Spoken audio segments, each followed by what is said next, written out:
There is a single measurement that gerontologists, doctors who specialize in the science of aging, now consider one of the most powerful predictors of longevity available. It does not require a blood draw. It does not require expensive imaging. It does not require a specialist appointment or a hospital visit. It requires a hallway and a stopwatch. The measurement is your walking speed.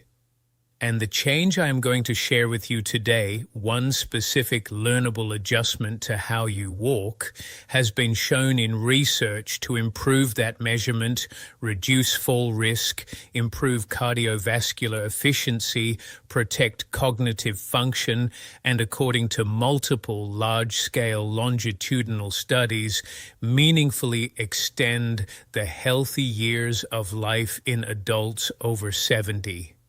I want to be clear about something before we begin. This is not about walking faster for the sake of it. The change I'm describing is not simply telling you to speed up.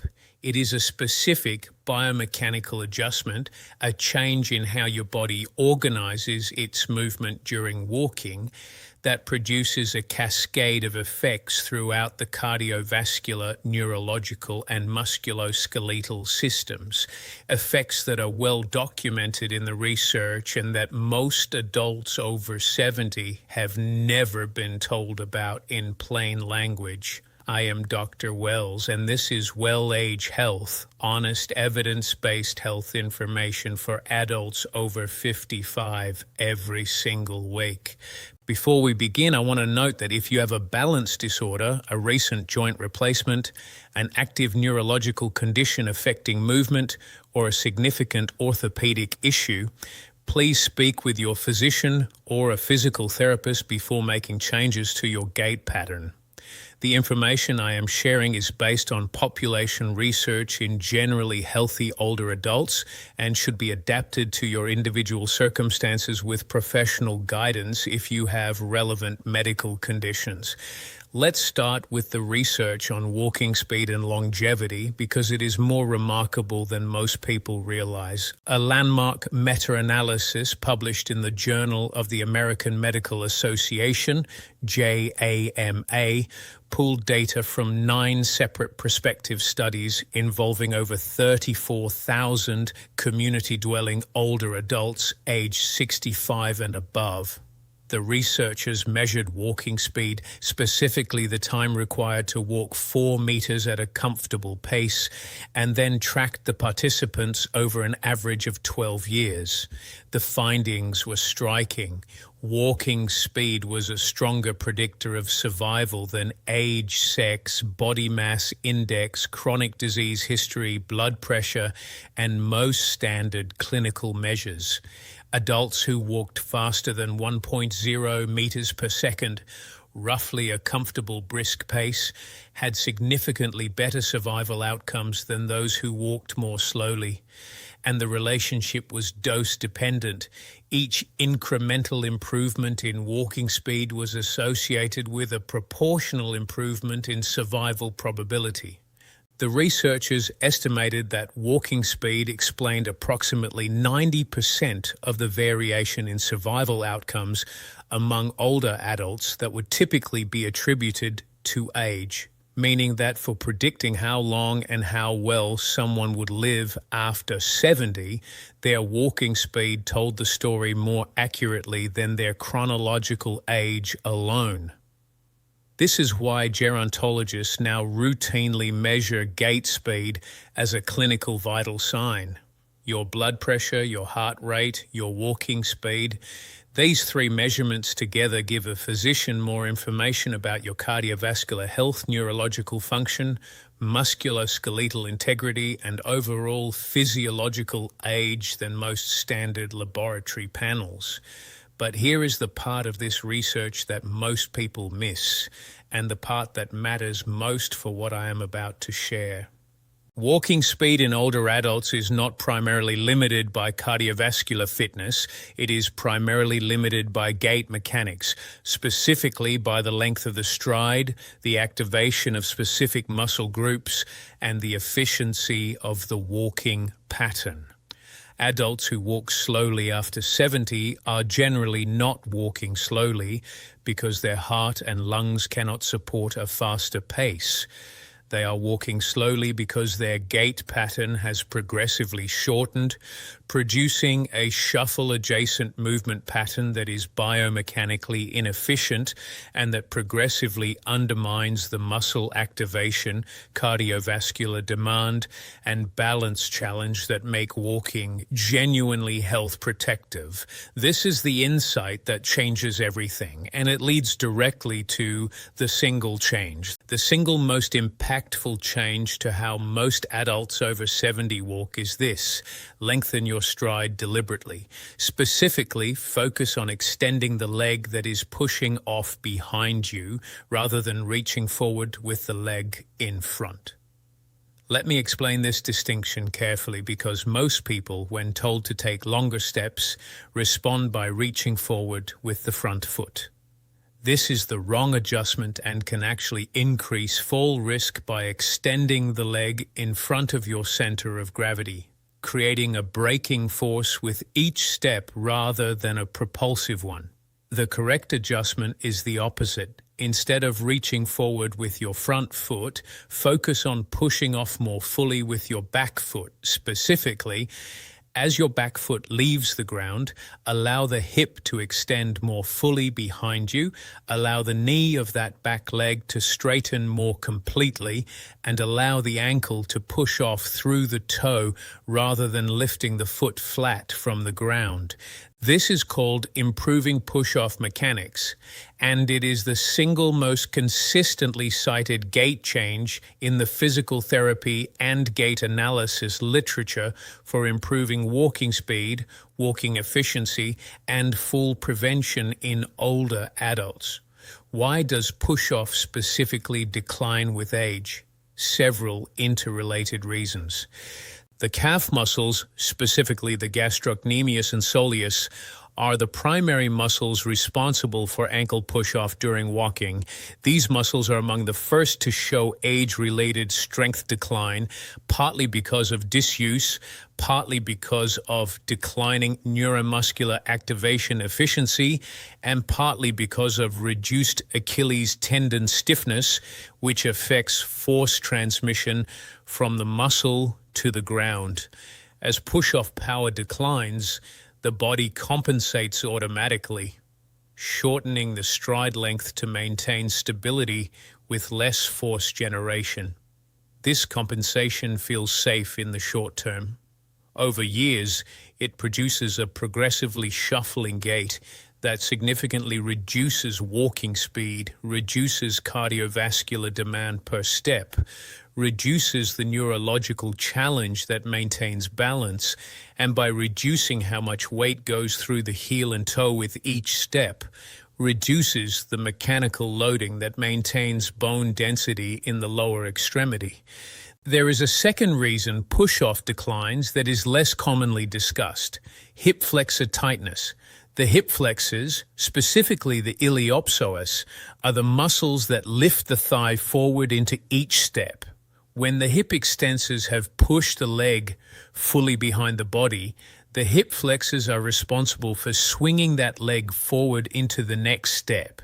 In adults who spend significant time sitting, the hip flexors shorten and become less efficient at generating the forward swing needed for a full stride. The result is a shorter step length from both ends of the stride cycle, less push-off behind and less swing in front.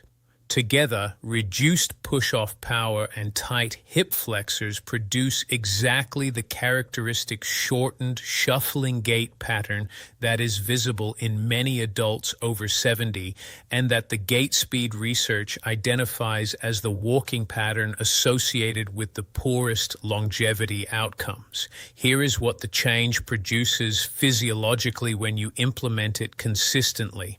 When you lengthen your stride through improved push-off, the cardiovascular demand of each walking session increases. You are generating more force and covering more distance with the same number of steps. Heart rate during walking increases moderately, oxygen consumption increases. The cardiovascular training stimulus of a 30-minute walk becomes meaningfully greater than it was with the shortened stride, without requiring you to walk for longer or faster in terms of pace perception. The musculoskeletal demand changes as well. More complete ankle push-off requires more calf muscle activation per step. More complete hip extension requires more glute and hip extensor activation per step. Over weeks and months of walking with this improved mechanics, the muscles that generate push-off become progressively stronger and more neuromuscularly efficient. This is a true resistance training effect on the lower extremity muscles, achieved through a walking pattern change rather than through gym equipment. Balance improves as well. And this is perhaps the most clinically important effect for adults over 70, in whom falls are the leading cause of injury-related death. When push-off is complete and stride length is adequate, the center of mass moves through a more dynamic, challenging arc with each step. The balance systems, the vestibular system, the proprioceptive sensors in the feet and ankles, and the visual system are challenged more fully with each stride. This challenge is exactly what maintains the neural pathways responsible for reactive balance, the ability to recover from a stumble before a fall occurs. Research published in the journal Gait and Posture found that older adults who increased their stride length through targeted gait training showed significant improvements in dynamic balance assessments, including the timed up and go test and the functional reach test within 8 weeks, without any additional balance-specific training. The improved stride length alone was sufficient to produce meaningful balance benefit. The cognitive benefits are also worth understanding. Walking, and particularly walking that challenges the gait pattern, activates prefrontal cortex function, improves cerebral blood flow, and stimulates neuroplasticity through the coordination demands of managing a more dynamic stride. Research from the journal Neuroimage found that older adults who maintained higher walking speeds showed better preservation of white matter integrity, the neural connectivity that supports cognitive speed, executive function, and memory compared to those who had progressively slowed. Now let me give you the specific practice that implements this change safely and effectively. The progression I recommend has 3 stages. Each stage builds on the previous and takes approximately 2 to 3 weeks before moving to the next. Stage 1 is awareness and assessment. Before you can change your gait, you need to understand your current pattern. Walk your normal pace and pay attention to your back foot. Notice how far behind your body the foot travels before it leaves the ground. Notice whether the ankle pushes off through the toes or whether the foot lifts relatively flat. Notice whether you can feel the calf and glute muscle activating on the push-off side. Spend 2 to 3 walks simply observing without trying to change yet, so you have a clear baseline awareness of your current mechanics. Stage 2 is deliberate push-off practice during short intervals. On your regular walks, designate 3 to 5 short intervals of 30 to 60 seconds each, where you consciously exaggerate your back foot push-off. Focus entirely on the back foot.